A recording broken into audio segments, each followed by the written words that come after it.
pairs is all pairs is shortest path using dynamic programming approach.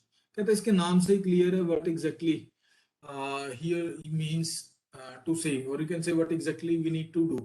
तो कहता क्या है कि we are provided with a graph G. तो कहता है G हमें गिवन है. G गिवन होने का मतलब क्या है? That we are provided with V and E, where V is the set of vertices. इसमें vertices कितने हैं? 1, 2 and 3. इस वाले ग्राफ को बेटे कंसिडर करो. और set of edges. अब वो जो edges हैं वो इसमें कौन सी हैं? वो वाली सारी edges एनालिसिस कर दो. इसके साथ साथ ग्राफ क्या है? एक डायरेक्टेड ग्राफ है. ठीक है. तो कहता है इस डायरेक्टेड ग्राफ को यदि मैं इसको एडजेंसी मैट्रिक्स से रिप्रेजेंट करूं तो ये इसकी रिप्रेजेंटेशन है कि 1, 2 and 3 तीन रोज हैं और 3 कॉलम्स हैं. 1 to 1 0, 2 to 2 0, 3 to 3 0, then 1 to 2 हम कितनी सी 4 से डिस्टेंस से रीच कर सकते हैं. 1 to 3 हम 11 से रीच कर सकते हैं. ऐसे 3 to 1 हम 3 से रीच कर सकते हैं. तो ये सारी इसकी डिस्टेंसेस फिल कर दी और ये क्या बन गया है कि मेरा एडजेंसी मैट्रिक्स बन गया. ठीक है. तो ये इसकी एडजेंसी मैट्रिक्स रिप्रेजेंटेशन है. अब कहता है एग्जैक्ट पर्पस क्या है इसका, प्रॉब्लम की स्टेटमेंट क्या है. कहता है कि एट द एंड, और you can say we want a matrix as the result such that these are going to be 0, such that this entry 1 to 2, this one entry 1 to 2, name it as P. कहता है 1 to 2 gives us the minimum path length through which 2 is reachable from 1. ठीक है. मतलब 1 से 2 तक जाना है.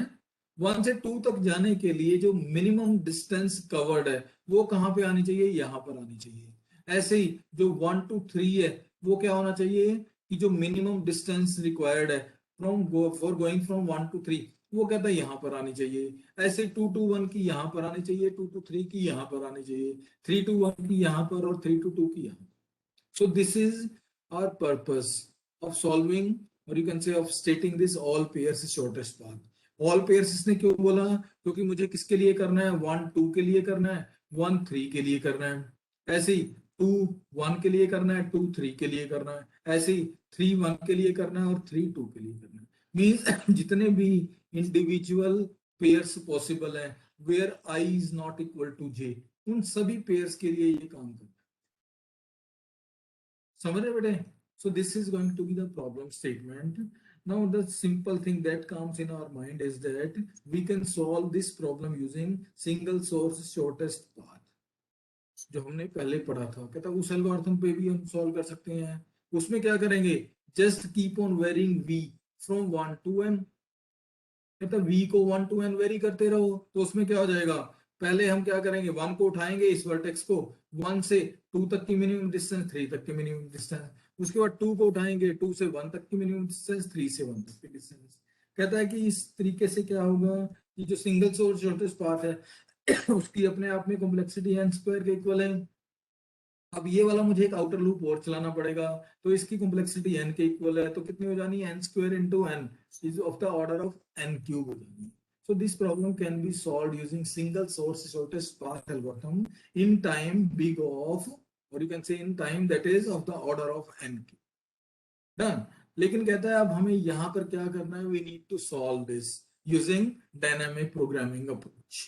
अब कहता है डायनामिक प्रोग्रामिंग अप्रोच कैसे अप्लाई होगी वो हमें अब देखनी है. किसी को आइडिया हो तो बेटे, there are 4 steps of applying dynamic programming to any problem. वो कौन कौन से 4 steps हैं? One is the optimal substructure, second one is the recursive solution, third one is the bottom up approach, and the fourth one is to print the solution, which is the optional step. Okay. अब कहता है कि इस problem को we can just consider that suppose we need to reach, suppose A is the resultant matrix that we want to generate and A में हम क्या करना चाहते हैं? I to J तक रीच करना चाहते हैं in minimum distance. फाइन. तो कहता है मिनिमम डिस्टेंस में I to J रीच करना है. तो कहता है आई टू जे रीच करने के मेरे पास दो तरीके हैं, that I can go from I to j directly, done. और इसके अलावा कहता है let there be a vertex k, जहां पे मैं क्या करता हूँ आई टू के पहले जाता हूँ और के टू जे उसके बाद में जाता हूँ, डन। तो कहता है A of I J at stage one में बी इक्वल टू, कहता है या तो मैं क्या करूं इस वाले पाथ को फॉलो कर रहा हूं, जब मैं इस वाले पाथ को फॉलो कर रहा हूं तो मेरी डिस्टेंस कवर्ड है जो पुराने वाली है वो कहता है आई और जे है, डन। और जो कहता है मैं इस वाले पाथ को फॉलो कर रहा हूं, मैं इसमें के थ्रू जाता हूं, तो क्या है ए ऑफ आई टू मैं के जाऊं और उसके बाद मैं के टू जे जाऊं। कहता है इन दोनों डिस्टेंसेस में से जो मिनिमम डिस्टेंस है वो क्या होने वाली है, इस पाथ की लेंथ होने वाली है, कि मैं आई टू जे या तो के थ्रू जाऊं या फिर मैं डायरेक्टली चला जाऊं। तो कहता है कि इन दोनों में से जो मिनिमम है, सपोज ये 3 है, ये 2 है, ये 7 है, तो इसका मतलब क्या है कि ये वाली जो टर्म है, ये वाली डिस्टेंस ये मिनिमम होने वाली है और इसका रिजल्ट ये हो, डन। इसका मतलब क्या हुआ कि दो तरीके हैं मेरे पास, कि मैं आई टू जे चला जाऊं डायरेक्टली या फिर मैं आई टू के जाऊं और के टू उसके बाद मैं जे जाऊं। अब कहता है कि जब मैं आई टू के जाऊंगा, if I go from I to k and from k to j, दूसरा पाथ क्या है फ्रॉम के टू जे, दो सब प्रॉब्लम्स में ब्रेक होगी ये प्रॉब्लम। अब कहता है कि आई टू के और के टू जे जब निकालने के लिए कहता है या तो मैं के टू जे डायरेक्ट चला जाऊं या फिर के टू में एम जाऊं, एम एक इंटरमीडिएट वर्टेक्स है, और फिर एम टू जे जाऊं। कहता है इसका क्या है, इसका मतलब कि इन दोनों में से जो मिनिमम डिस्टेंस है वो मैं के जे को असाइन करूंगा, डन। ऐसे ही कहता है आई टू में एक्स जाऊं और एक्स टू के जाऊं, इन दोनों में से जो मिनिमम डिस्टेंस है वो मैं आई के को असाइन करूंगा, डन। इसका मतलब बेटे क्या हुआ, that the problem of finding distance और minimum distance from I to J will be optimally solved if the problem of finding optimal distance from I to K was optimally solved, along with if the problem of finding minimal path from K to J was optimally solved, done. तो ये अपने आप में कहता है कि ये अपने आप में ऑप्टिमली सोल्व होने चाहिए, only then the distance from I to j will be optimal, okay. उसके अलावा कहता है इसको और थोड़ा डीपर सेंस में लेके जाओ, तो के टू एम अपने आप में ऑप्टिमली सॉल्व होनी चाहिए, एम टू जे अपने आप में ऑप्टिमली सॉल्व होनी चाहिए, एक्स टू के भी ऑप्टिमली सॉल्व होनी चाहिए, आई टू एक्स भी ऑप्टिमली सॉल्व होनी चाहिए। It means the probable solution is following our principle of optimality, principle of optimality को फॉलो कर। If it is following principle of optimality, then we can apply dynamic programming approach, ठीक है, उसमें हम dynamic programming approach apply कर सकते हैं। Okay बेटे, अब कहता है वो जो डायनामिक प्रोग्रामिंग अप्रोच है वो अप्लाई कैसे करनी है वो देखना बेटे इसमें। बेटे किसी का प्रिंसिपल ऑफ ऑप्टिमैलिटी को और थोड़ा बेटर अंडरस्टैंड करने के लिए इसी प्रॉब्लम को कोशिश करते हैं सॉल्व करने की थोड़ा ऑप्टिमली। कहता है ऑप्टिमली सॉल्व करने के लिए क्या कहता है कि ये मुझे पाथ दिया हुआ है, ये कौन सा डायरेक्ट पाथ है, ओके, या फिर ये मेरी एडजेंसी मैट्रिक्स थी। इस एडजेंसी मैट्रिक्स को मैं ये भी कह सकता हूं that this was denoting a0 of I and j was denoting the path, or you can say the length of optimal path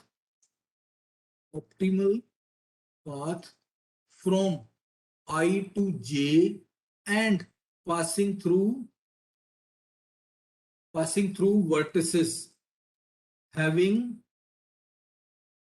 index at the most of 0। कहता है कि एट द मोस्ट 0 इंडेक्स से पास होके जो path आ रहा है, कहता है ये उसकी डिस्टेंस शो कर रहा है ए ऑफ 0 ऑफ आई जी। 0 का मतलब क्या है कि इस वाले केस में कि direct path means no intermediate vertex was involved. इसका मतलब क्या हुआ कि A of 0 of 1 1 is equal to 0, done. ऐसे ही A of 0 of 1 2 was equal to 4, क्योंकि डायरेक्ट पाथ निकालना है। ऐसे ही a of 0 of 1 3 is equal to 11। कहता है इस तरीके से ये क्या कर रहा है कि a of 0 को डिनोट कर रहा है। अब कहता है नेक्स्ट में आ जाओ a1 of I and j। अब कहता है ये टर्म क्या डिनोट कर रही है, कहता है length of the optimal path for reaching from vertex I to J and passing through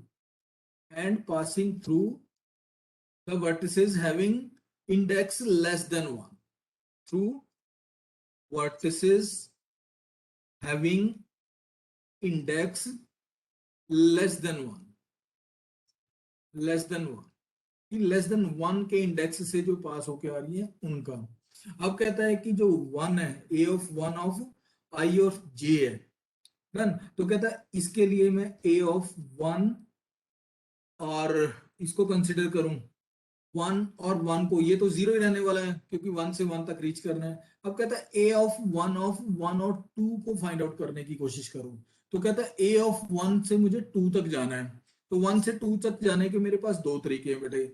वो दो तरीके कौन से हैं कि या तो मैं क्या करूं कि बिना कोई भी इंटरमीडिएट वर्टेक्स फॉलो किए 1 से 2 तक चला जाऊं, डन। या फिर दूसरा तरीका क्या है कि मैं पहले क्या करूं, 1 से किसमें जाऊं, बोलो।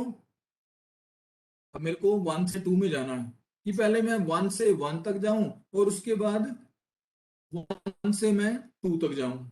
अब कहता है इसको एग्जांपल को थोड़ा सा मॉडिफाई कर लो कि 1 से 3 तक 2 से 3 तक जाना है सपोज, क्योंकि यहाँ पर जो 1 है ये और ये दोनों इंडेक्स इक्वल हो गए। हाँ बेटे। तो एक मिनट, वो इंडेक्स वाला पॉइंट रिपीट करना कि लेस देन 1 मतलब ओके। less- हाँ, तो कहता है कि ए ऑफ आई एंड जे मुझे फाइंड आउट करना था, के इसकी स्क्रिप्ट है। तो कहता है ये वाली जो ऑप्टिमल डिस्टेंस है दो तरीके से कैलकुलेट हो सकती है, या तो मैं आई टू जे डायरेक्टली चला जाऊं उसके बाद, या फिर दूसरा क्या है आई टू के थ्रू जाऊं और के में फिर के से जे जाऊं। अब कहता है ये जो पाथ है आई टू के वाला, इसके ऊपर इसने क्या कंस्ट्रेंट लगाया है, that it can pass through the vertices having index at the most के माइनस 1। ऐसे ही कहता है ये वाला जो पाथ है ये भी किसके थ्रू पास हो सकता है, through the vertices having index less than के। ठीक है, कि के से इंडेक्स, क्योंकि के तो यहां पर काउंटर हो गया ना इस वाले पाथ में, के तो यहां पर आ गया। तो 1 से लेके के तक की जो वर्टिसेस हैं ये वाला पाथ कहता है उनके थ्रू पास हो सकता है, ऐसे ये वाला पाथ उनके थ्रू पास हो सकता है, के माइनस 1 वाले इंडेक्स के थ्रू पास हो सकता है। तो कहता है यहां पर भी थोड़ा मॉडिफाई कर लो, ये लेस देन है, लेस देन 0। तो कहता है कि एक एग्जांपल लेते हैं बेटे ना, उससे अच्छा एक हमें समझ आएगा। ये वाला एग्जांपल छोड़ दो क्योंकि यहाँ पर इंडेक्स सेम हो गया। अब कहता है एग्जांपल लो इसको फाइंड आउट करने का बेटे। इसको भी छोड़ो, ये भी वन है, ये वाली इसको फाइंड आउट करने का एग्जांपल लो बेटे। हमें क्या फाइंड आउट करना है, ए वन ऑफ टू, टू, ये भी छोड़ो बेटे, इसको लो, इस वाली 2 और 3। हमने छोड़ी क्यों ये भी मैं आपको बताऊंगा बेटे आगे।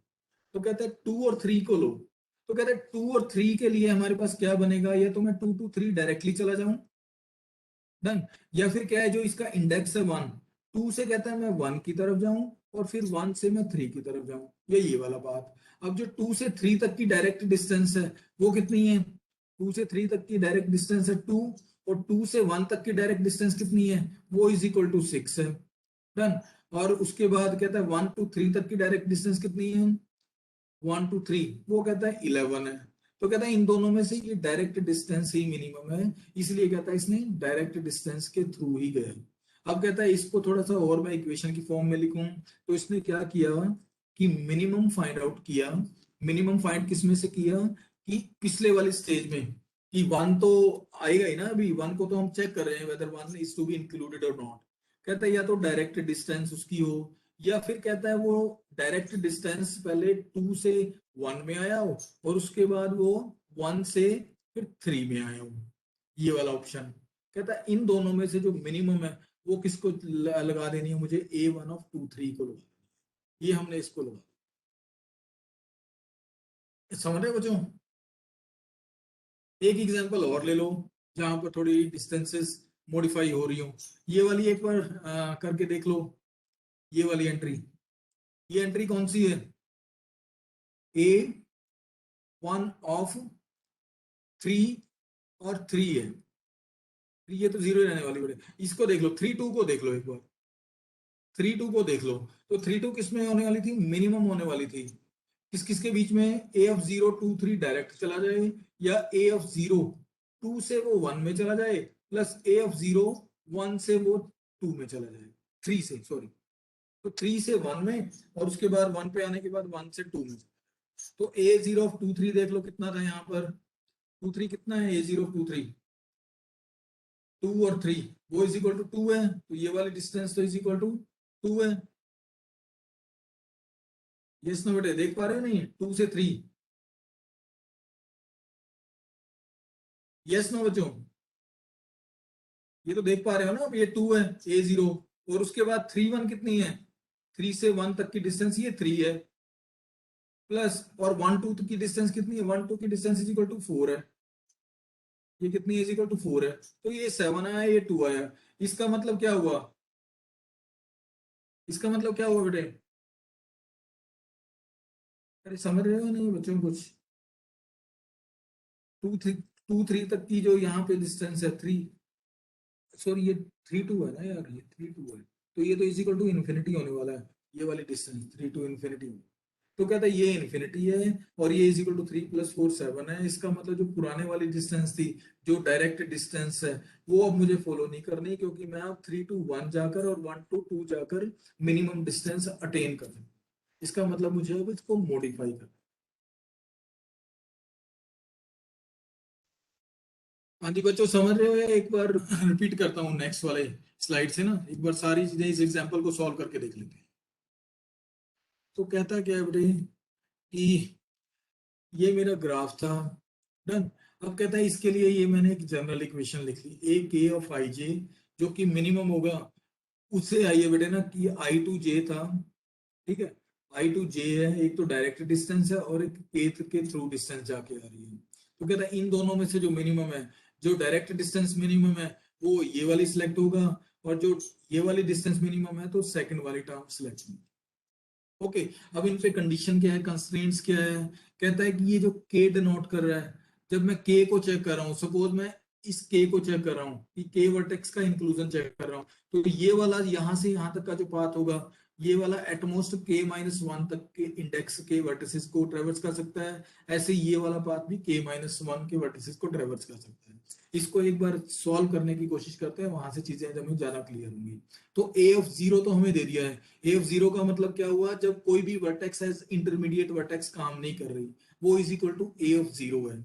अब कहता है नेक्स्ट में निकालो ए ऑफ 1, तो ए ऑफ 1 में निकालने के लिए क्या करो कि ए ऑफ 1 निकालना है 1 2 3, और 1 2 एंड 3, डन। अब कहता है जब मैं ए ऑफ 1 निकालूंगा, इसका मतलब क्या हुआ कि 1 से 1 एज इंटरमीडिएट वर्टेक्स और 2 तक जाने का कोई लॉजिक है क्या, देखो ये वाला, क्योंकि किसी भी पाथ में वर्टेक्स रिपीट तो हो नहीं सकती, इसका मतलब कि 1 से 1 के थ्रू 2 में जाने का कोई लॉजिक नहीं है। ऐसे ही कहता है कि 2 से 1 के थ्रू 1 में जाने का भी कोई लॉजिक नहीं है।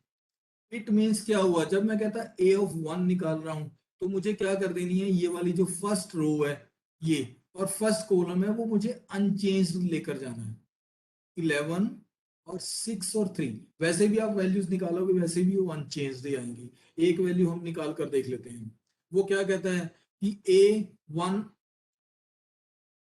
वन निकालना है, और 1 टू 4 तक के लिए निकाल, 1 टू 2 तक के लिए निकाल, 1 टू 2 तक के लिए निकाल। ओके, तो कहता है इस इक्वेशन को अप्लाई करो, तो कहता है मिनिमम निकालो, मिनिमम किस किस में से, कहता है ए ऑफ 0 1 और 2, ये वाला पार्ट फर्स्ट पार्ट, उसके अलावा क्या कहता है ए ऑफ 0, ओके, कहता है किसमें 1 1 में जाऊं, उसके बाद ए ऑफ 0 किसमें जाऊं मैं, 1 से फिर आगे 2 में जाऊं, तो 1 और 2 तक की डिस्टेंस कितनी है, वो वाली पुराने वाली मैट्रिक्स से लोगे इस वाले से, ये डायरेक्ट डिस्टेंसेस है ना, जब मैंने कोई इंटरमीडिएट वर्टेक्स नहीं काउंट की थी। तो कहता है इसके लिए डिस्टेंस ए ऑफ 1 2 की कितनी है, इज इक्वल टू 2 है, डन। और ए 1 1 कितना है, वो 0 ही है, और ए 1 2 फिर दोबारा से कितनी है, इज इक्वल टू 2 ही है, तो ये तो अपने आप में मिनिमम है, तो कहता है कि अनचेंज रहने वाला।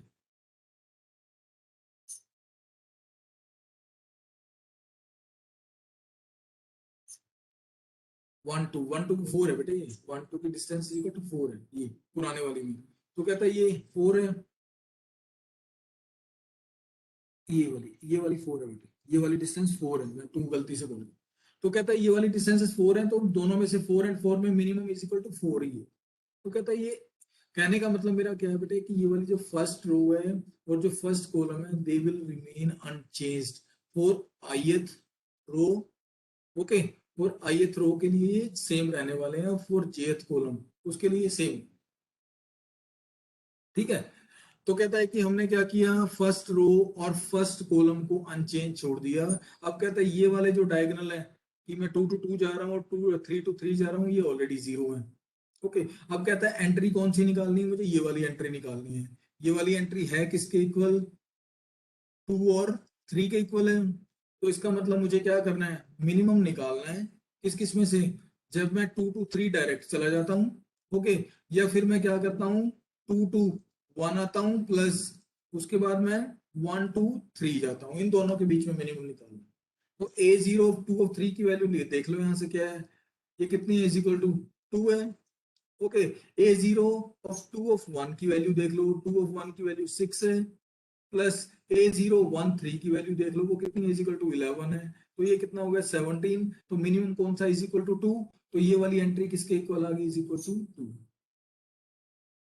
ओके। अब कहता है इस वाली रो पर आ जाओ, अब ये वाली एंट्री निकालो, ये एंट्री किसके इक्वल है, बोलो, a1 3 ऑफ 2 के इक्वल है। तो कहता है इसमें से क्या आएंगे, मिनिमम, मिनिमम की एक तो वो डायरेक्टली चला जाए 3 to 2 पर, या फिर क्या करे वो पहले 3 to 1 पर जाए, उसके बाद वो 1 से 3 तक, 1 से 2 तक जाए। अब ये वाली डिस्टेंसेस देख लो, तो 3 to तक की डिस्टेंस कितनी है, 3 और 2, वो तो इन्फिनिटी है जी, डन। उसके बाद कहता है a31 की डिस्टेंस कितनी है, वो कहता है इज इक्वल टू 3 है, डन। उसके बाद 1 2 तक की डिस्टेंस कितनी है, वो कहता है इज इक्वल टू 4 है, तो ये कितनी होगी, इज इक्वल टू 7। इसका मतलब ये वाली एंट्री कितनी आनी है, इज इक्वल टू 7 के इक्वल आनी है, और लास्ट वाली एंट्री मेरे पास 0 ही पड़ी। तो ये वाली जो मैट्रिक्स आई ये कब आई बेटे, when we found the optimal distance between i and j by considering the intermediate vertices having index lesser than k, lesser than 1, lesser than 1 तो क्या is equal to 0 ही है, ठीक है। तो ये वाली मैट्रिक्स इसके लिए आई है।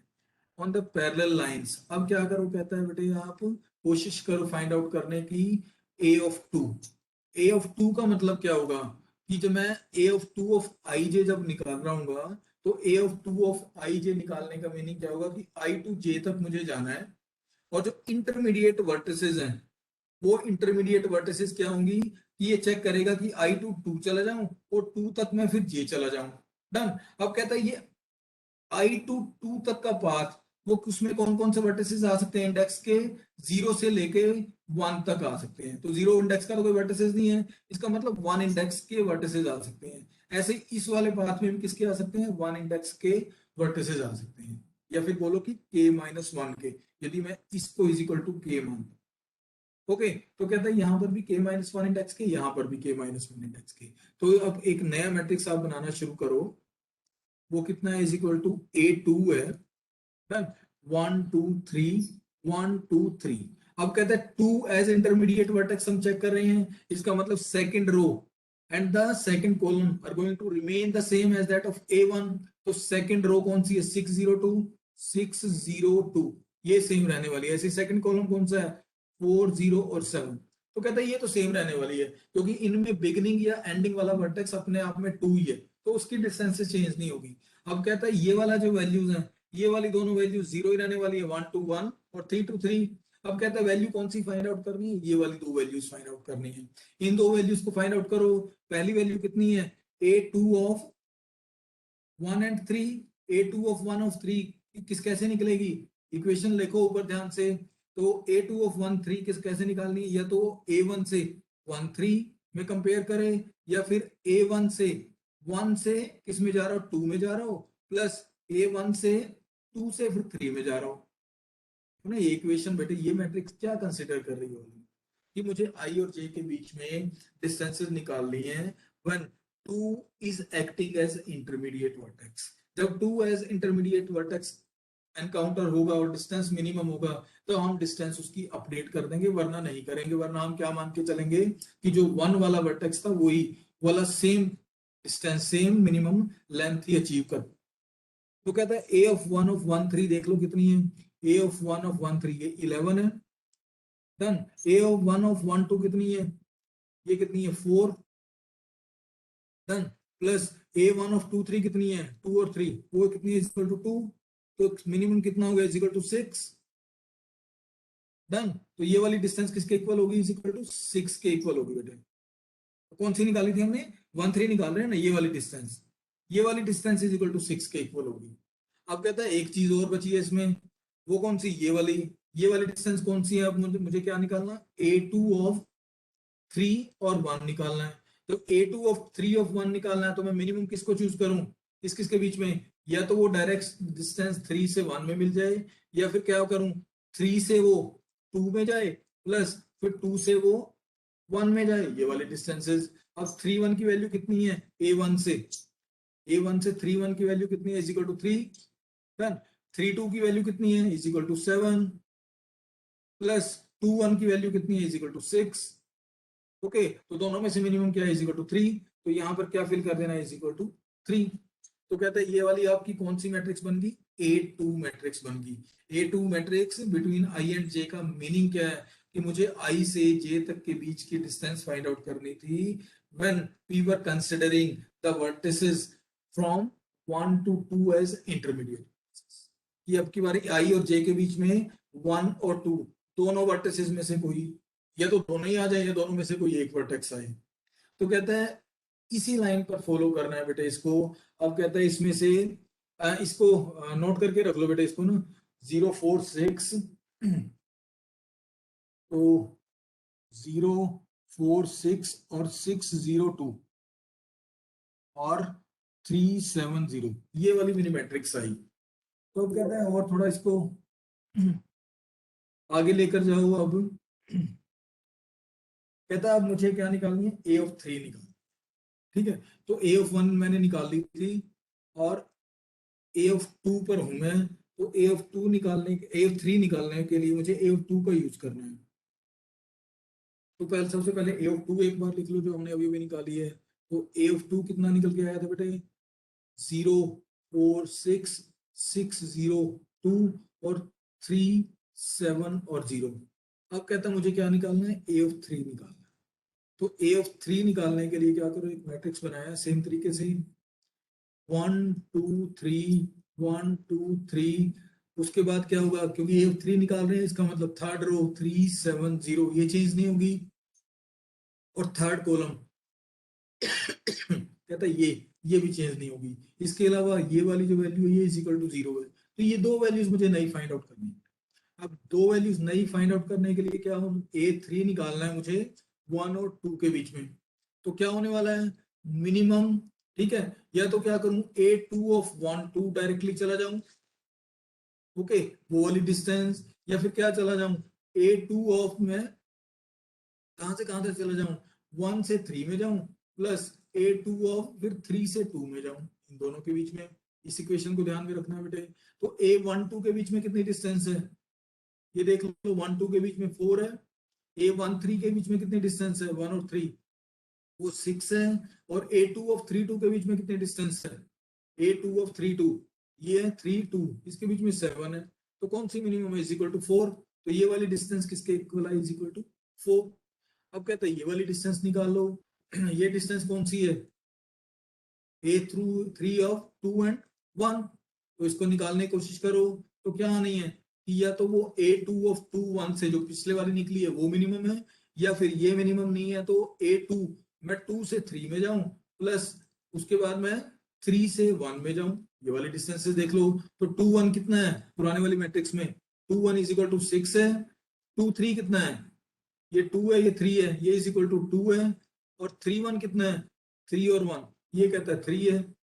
तो कितना हो गया इक्वल टू 5। दोनों में से मिनिमम कौन सा हुआ 5। तो यहाँ पर क्या जाना है इक्वल टू 5।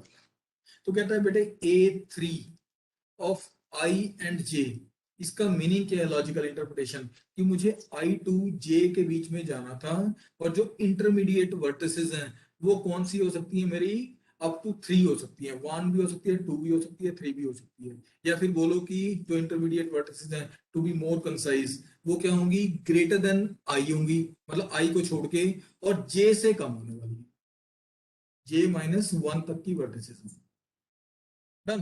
तो इस केस में जो मैंने निकाला है ए ऑफ 3, क्योंकि मेरे पास 3 ही वर्टिसेस थी, तो आई, हर एक आई और जे के बीच में वो तीनों वर्टिसेस मैंने कंसिडर कर लिए हैं। तो इसका मतलब ये वाला क्या आना है, मेरा फाइनल आंसर आना है कि ये मेरे फाइनल डिस्टेंसेस आनी है between 1 and 2, between 1 and 3, between 2 and 1, between 2 and 3, between 3 and 1, between 3 and 2। तो ये वाली मिनिमम डिस्टेंसेस मेरी फाइनली अचीव होती है। ठीक है। अब इसमें बेटे किसी को कोई क्वेश्चन हो तो पूछ।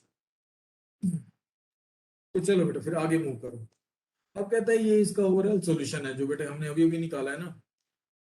ये एग्जांपल ऑर्बिट आने का है जो हमने अभी भी सॉल्व किया। ये ग्राफ था, कहता है ये ए ऑफ 0 जनरेट की थी, फिर ए ऑफ 1 जनरेट की थी इस वाली इक्वेशन से, फिर ए ऑफ 2, फिर ए ऑफ 3। तो कहता है ये मेरा फाइनल आंसर है जब वो सभी के सभी वर्टिसेस को एज इंटरमीडिएट कंसीडर करके डिस्टेंस निकाला बिटवीन आई एंड जी ना। अब कहता है नेक्स्ट में आ जाओ इसके एल्गोरिथम पर। अब कहता है एल्गोरिथम लिखने के लिए किया क्या बेटा इसने, सिंपल। आप इसको ध्यान से देखो कि ए ऑफ 0 निकल के आ गई थी मेरे पास। डन। अब कहता है ए ऑफ 0 का यूज करके इसने क्या निकाला, ए ऑफ 1 निकाला, क्योंकि इसकी हर एक एंट्री ने किसका यूज किया, ए ऑफ 0 का यूज किया। अब कहता है ए ऑफ 1 निकल गया, ए ऑफ 1 निकालने के लिए क्या किया, ए ऑफ 2 निकाला, ए ऑफ 2 ने क्या किया, हर एक एंट्री A1 का यूज किया, और ए ऑफ 3 ने किसका यूज किया, ए ऑफ 2 का यूज किया। जब कहता है ए ऑफ 3 कैलकुलेट कर रहे थे तो A of 1 and A of 0 were not required. Okay. तो कहता है एट द मोस्ट मुझे एक ही मैट्रिक्स की रिक्वायरमेंट है जो कि क्या करेगा, A0 से शुरू होगा। इसका मतलब जब मैं A1 निकालूंगा तो A1 को A0 की एंट्री का यूज कर रहा हूँ, या फिर मैं A0 को क्या कर दूं, ओवरराइट कर दूं, ओवरराइट A0। और जब मैं A2 निकालूं तो क्या करूं, A1 को ओवरराइट कर दूं, A3 निकालूं तो मैं A2 को ओवरराइट कर दूं, और A3 में मेरा फाइनल सॉल्यूशन। डन। अब कहता है जो इसकी हर एक एंट्री है इस वाले A2 की, या फिर हर एक एंट्री A3 की, तो A3 की हर एक एंट्री क्या डिनोट कर रही है, A3 की हर एक एंट्री क्या डिनोट कर रही है बेटे, बिटवीन आई एंड जे। ये क्या कह रही है, वेदर 3 वाज इंक्लूडेड और 3 was excluded. If 3 was included then, तो जो डिस्टेंस कौन सी मिनिमम आएगी निकल के, कि A of 2 of I to 3 plus A of 2 from 3 to J, तो ये वाली मिनिमम आएगी। और जब कहता है उसको एक्सक्लूड किया था तो क्या आएगा, A2 of I and J, जो प्रीवियस वाले जो डिस्टेंस है वही आ गई थी। ओके। तो कहता है ये ओवरऑल में लॉजिक है इसका। हमें एक मैट्रिक्स लेनी है, उसको we need to just keep it on overwriting. Overwriting के बाद जो मॉडिफाई है, जो मॉडिफिकेशंस है, वो कहता है इसके अकॉर्डिंग करना है। इन दोनों में से जो भी मिनिमम है उसको क्या डाल देना है, हमें इस वाली एंट्री में डाल देना है। इसको मान लो कि अब के मान लो इसको, तो के कितनी मैट्रिसेस हमने जनरेट करनी है, इज इक्वल टू 3 जनरेट करनी है इस एग्जांपल के लिए, क्योंकि मेरे पास 3 नंबर ऑफ वर्टिसेस। ओके। तो कहता है इसका लॉजिक एक बार अंडरस्टैंड कर लेते हैं। तो सबसे पहले क्या किया, for i algorithm all pairs shortest path, cost इसको पास हुआ, ए पास हुआ और एन पास हुआ। Okay. N number of vertices है, कोस्ट में कोस्ट मैट्रिक्स है। डन। और ए में मेरा रिजल्ट आने वाला है बेटे फाइनल। तो क्या कहता है, for I is equal to 1 to n, for J is equal to 1 to n, A of I J is equal to cost of I J. अब इसने क्या किया, ए को इनिशियलाइज कर दिया किससे, कोस्ट मैट्रिक्स से, या फिर आपकी एडजेंसी मैट्रिक्स से। ठीक है। या फिर इसने क्या निकाल दिया अभी, ए ऑफ 0 आपका निकाल दिया जो डायरेक्ट कोस्ट है। उसके बाद क्या कहता है, for k is equal to 1 to n, k is equal to 1 to n, मतलब ये क्या निकालेगा, पहले के 1 होगा, फिर के 2 होगा, फिर के 3 होगा। इन तीनों के लिए काम करना है। इसका मतलब पहले क्या निकलेगा, A1 ऑफ I और J निकलेगा। अब उसके बाद जो कहता है आई कहां से कहां तक वेरी करता है, 1 to n, J is equal to 1 to n। इसका मतलब क्या हुआ, मेरी एक मैट्रिक्स है ये वाली। ओके। ये क्या से 1 to n जाती है, ऐसे ये भी कहां तक जाती है, 1 to n तक जाती है। तो ये वाली मैट्रिक्स मुझे जनरेट करनी है। ओके। और मैट्रिक्स जनरेट करने के लिए पहले मैं क्या करूंगा, ए ऑफ 1 मतलब वर्टेक्स नंबर 1 को एज इंटरमीडिएट वर्टेक्स कंसिडर करूंगा, डन। और इसकी एंट्रीज कितने निकलनी है, n मल्टीप्लाइड बाय n। तो ये वाले जो दो लूप्स हैं ये मैट्रिक्स जनरेट कराने के लिए हैं, और k is equal to 1 to n ये किसकी है, ये सबस्क्रिप्ट के लिए है। ये पहले 1 वाले को एज इंटरमीडिएट कंसिडर करेगा टिल 1, फिर टिल 2 और फिर टिल 3। ओके तो कहता है i is equal to 1 to n, j is equal to 1 to n, ये वाली मैट्रिक्स जनरेट हो रही है। इस वाली मैट्रिक्स के अंदर जो हर एक वैल्यू आनी है a ऑफ i j की, वो किससे आनी है, कि क्या कहता है कि जो पुराने वाला a ऑफ i j, मान लो कि मैं 1 के लिए ये लूप रन कर रहा हूँ, k इज इक्वल टू 1 के लिए लूप रन कर रहा हूँ, तो पीछे क्या पड़ा है मेरा, ये वाला a पड़ा है, ये a ऑफ 0 पड़ा है पहले। तो a ऑफ 0 के लिए जब मैं k इज इक्वल टू 1 के लिए लूप चलाया, तो इसने क्या बोला कि पुरानी वाली एंट्री, ये किसकी एंट्री है, a ऑफ 0 की एंट्री है, डन। ये सारी a ऑफ 0 की एंट्रीज है पुराने वाली बेटे, जब k इज इक्वल टू 1 था। तो k इज इक्वल टू 1 के लिए इसने a ऑफ 0 की एंट्री कंसिडर की। उसके बाद जब कहता है k इज इक्वल टू 2 हो जाता है, तो क्या करेगा, ये a ऑफ 1 की एंट्रीज कंसिडर करेगा। जब कहता है ये 3 हो जाएगा, तो ये a ऑफ 2 की एंट्रीज को कंसिडर करेगा, डन। इसका मतलब क्या हुआ कि पहले उसने 1 को एज इंटरमीडिएट वर्टेक्स कंसिडर करके i और j के बीच में डिस्टेंस निकाली, फिर टिल वर्टिसेस 2 को कंसिडर करके निकाली, फिर टिल वर्टिसेस 3 को कंसिडर करके i to j के बीच में मिनिमम डिस्टेंसेस उसने जनरेट किए, और ये आपका फाइनल सॉल्यूशन उसने जनरेट करके दिया, जो कि फाइनल आपके मैट्रिक्स ए में आएगा। तो ये बेटा आपका सिंपल सा एल्गोरिथम है। कॉम्प्लेक्सिटी हमें इसकी डायरेक्टली नजर आ रही है, किस ऑर्डर की है, of the order of n cube है। अब कहता है इस एल्गोरिथम की जो ड्रॉबैक है, वो ड्रॉबैक क्या है, कहता है कि इसकी ड्रॉबैक ये है कि if we try to solve this example, कहता है जो मैं इसको सॉल्व करने की कोशिश करूं, तो क्या करेगा, 1 to 2 जाएगा, 2 to 1, तो कितनी होगी डिस्टेंस इसकी, कितनी डिस्टेंस हो जाएगी इस वाले साइकिल की डिस्टेंस, 1 to 2 फिर 2 to 1 -1, फिर एक बार और जाएगा, -2 -3 -4 -5। इस तरीके से कहता है इस वाले लूप की जो डिस्टेंसेस या फिर पाथ लेंथ्स हैं, वो हर एक लूप की आइट्रेशन, हर एक साइकिल की आइट्रेशन में वो आपकी डिक्रीज होती रहेगी ऑन द माइनस लेंथ। इसका मतलब क्या हुआ, किसी स्टेज पे ये -10 था सपोज, और मैं 1 से 3 तक जाना चाहूँ, -10 + 1 इज इक्वल टू -9, जो कि बेटे इनकरेक्ट है, विच इज इनकरेक्ट। तो कहता है इस जो एल्गोरिथम की ड्रॉबैक है that it is not applicable on graphs having cycle with negative path length, कहता उन पर बेटे ये एप्लीकेबल नहीं है। आप इसको थोड़ा सा करके भी देखोगे इस वाले ग्राफ पर, तो आपको जो डिस्टेंसेस हैं वो रिक्वायर्ड डिस्टेंसेस नहीं आएंगी। ये ग्राफ है, ये उसका एडजेंसी मैट्रिक्स है, इट मींस ये a ऑफ 0 है, तो इसके कॉरस्पॉन्डिंग a ऑफ 0 का यूज करके a ऑफ 1 निकालो, फिर a ऑफ 2 निकालो, तो a ऑफ 2 का यूज करके a ऑफ 3 निकालो। तो जो a ऑफ 3 की जो डिस्टेंसेस हैं वो कहता है आपकी यहाँ से मैच नहीं होगी। थोड़ा बेटे सब लोग अपने आप से एक बार करके देखना, इसको ट्राई टू ट्रेस इट। तो कहता है कि ये इसकी ड्रॉबैक है। फिर उसके बाद कहता है इसको सॉल्व करके देखना, इस नेगेटिव वेट को पॉजिटिव में कन्वर्ट कर देना, लेट इट टू बी +2। तो कहता है इस केस में ये आपका सॉल्यूशन जनरेट करके देगा a ऑफ 3। तो कहता है this is all about your all pairs shortest path. किसी का बेटा कोई डाउट हो, क्वेश्चन हो, वो रुक जाओ।